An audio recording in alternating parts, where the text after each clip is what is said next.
Hey, what's going on, y'all? It's your boy LaRon. We back with another video. You see the thumbnail, see this video's about, so let's get straight into it. All right, we have Coach Guard and Coach Howard. These two had an altercation last Sunday at a game where Coach Guard grabbed Coach Howard's arm, and Coach Howard didn't like that, told him don't touch me. A lot of people got in between the two, and Coach Howard reached over and hit an assistant coach in the head after that happened, right? Coach Howard was mad at Coach Guard because he grabbed his arm, and he was also mad because I think something to do with a timeout, and he called a timeout too late in the game, and he was upset about that. So whatever, right? That's either here or there.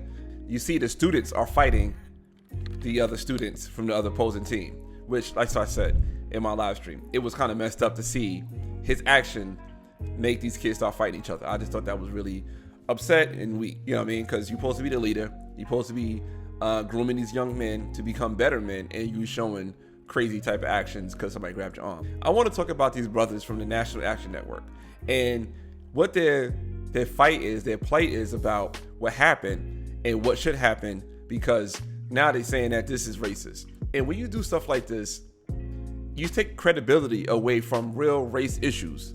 You are now fighting to get an apology from a coach or from a school, and you saying that it's racist. So I'm gonna play their clip, and during their clip, I'm gonna give you my commentary on it because I do think it's crazy. It takes away credibility from real race issues. So let's get into it. We have gathered to send a clear-cut message. We will not stand for the racism that is being promoted by the University of Michigan or the University of Wisconsin. It is very clear to us that Coach Guard was the initiator of this circumstance. Yeah, it's clear that Coach Guard is the initiator of the circumstance. However, JUWAN Howard's actions after what he did caused a big melee, and he was not even in the middle of the melee. He had students fight. Students was fighting on his behalf because of what he did.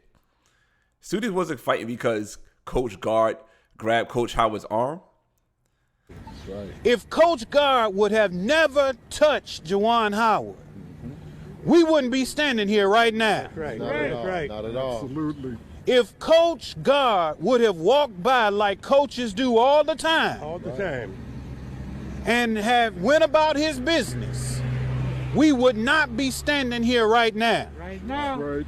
So for us, for the University of Michigan to be issuing apologies without demanding apology from University of Wisconsin, we see that as racist. All right. Because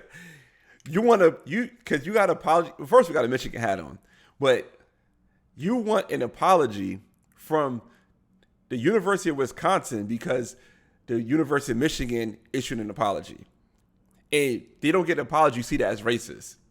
If you still don't get the apology, it's still it's racist. This is what we're fighting now. We're fighting for apologies. And what is that apology going to do? What that apology is going to do for the black culture? Let's be real. If they get an apology for the black culture, what is it going to do? Nothing, right? Let's be real. It's not going to do anything for the black culture. But we have a whole press conference. I see Fox News there. I don't know what other news outlet is out there, but this dude had a whole press conference with people behind him. This is National Action Network, which is, founded by Rev Al Sharpton. And people say Rev Al Sharpton is a race baiter. It's hard to argue when you see stuff like this. And Rev Al Sharpton have his bad times and he have his good times. I'm not going to sit there and say this is the greatest man in the world, but I could see why people could say this is race baiting. You have a press conference because you want an apology from a university. Let's continue. Right.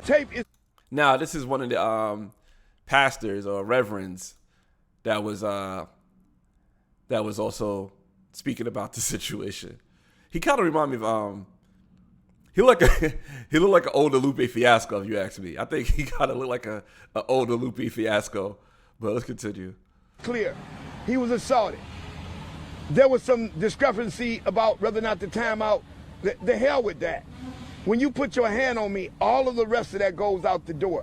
And I don't know how much else, by the time a black man or a black woman does have to step up, you've already endured way more than what we could imagine. So I'm asking, out of respect, for this university to not wait another 30 years or 29 years or whenever the rape victim and assault victims of this campus had to deal with, for the white men to continue to rape, to continue to assault, the white men who were nobody was saying nothing about when the victims was crying out.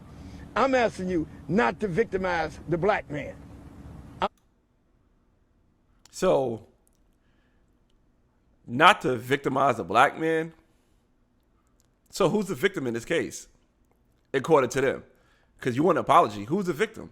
If the black man's not the victim, is the white man the victim? I don't understand what Pastor Lupe is saying here. Like, I don't get this, but all right, let's continue. I'm asking you not to victimize the black man. So I stand here firm, me, yes, Reverend Gary Hunter from Detroit, to say that we need. I like the way he put his name in there, because, you know what I'm saying? He said, you me, and he said his whole name and his title. I like the way he did that. To really hold accountable when the white folk do stuff that provoke. I always say to people I know, don't get mad at what I respond to. Get mad at what made me do what I had to do for you to respond. Don't get mad at him for his natural reactions. Get mad at the white man for touching him in the first place.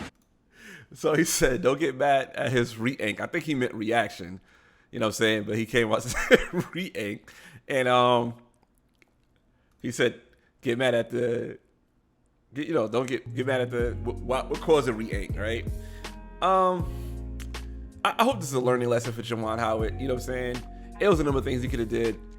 JUWAN Howard did not have to go on that line and shake that man's hand or even walk past. He didn't have to shake the kid's hand that he was playing against. He could have easily just said, you know what, I'm going straight to the locker room. And nobody would have had an issue. He would have went straight to the locker room. And, the coach guard felt like he needed to explain himself why he called a timeout. And if you watch the game, and I see why he called a timeout, I get it. It's part of basketball. He could let the clock run out. And if you really want to go to where it started from, it really started from Coach Howard's coaching. There was 15 seconds left, and these kids are trying, no, it's like, say it's 25 seconds left, and these kids trying to get the ball up, and he have his reserves in. The game is over. You see that the score was like a 15-point score. It's a 15-point score, so the game is over. You're not scoring 15 points in 25 seconds. But the kids can't get the ball up because Coach Howard had a full court press at the end of the game. Let the clock run out. It's over, whatever. So the coach called a timeout because they didn't get the ball up in 10 seconds, and you call a timeout. You get another 10 seconds to bring the ball up. So if you wasn't doing this whole full court press, these kids probably went across the line, dribbled the ball out, game over. But instead, you did a full court press, and you was going hard. But that's why it started. It didn't start from the hand grab. It started because he did that. Then from him doing that, it kept escalating over and over and over again. I digress on all that. But I'm saying, like, yo, it's hard to really take things serious, man. And black people, we want to be taken serious when the racial issues come out. And you have a whole press conference with ABC there, Fox there, local channels there. And these grown men is out here asking for a university to issue an apology. And once we get to say, you know what I'm saying, we get issued the apology, everything is granted, everything is great. Then what? What's next after that apology? What's next? Nothing. Because there's real issues that's going on in Detroit where not too many jobs, where food is scarce, where crime is crazy, where there's not great housing out there. If you want to talk about Michigan, Flint, Michigan still don't have great water, but you got these grown men out here in front of microphones talking about we need an apology because we feel that this is racist. Let me know your thoughts on this, man. Appreciate you guys. You know what I'm saying? If you like this content, share this content. Give me a like. You know what I'm saying? And also, if you didn't subscribe or you're not following, hit the button because we always have great content like this coming out. And I love having these thought-provoking conversations with not just my people, with all people because we all in this together. I appreciate you guys, man. Till next time. Peace.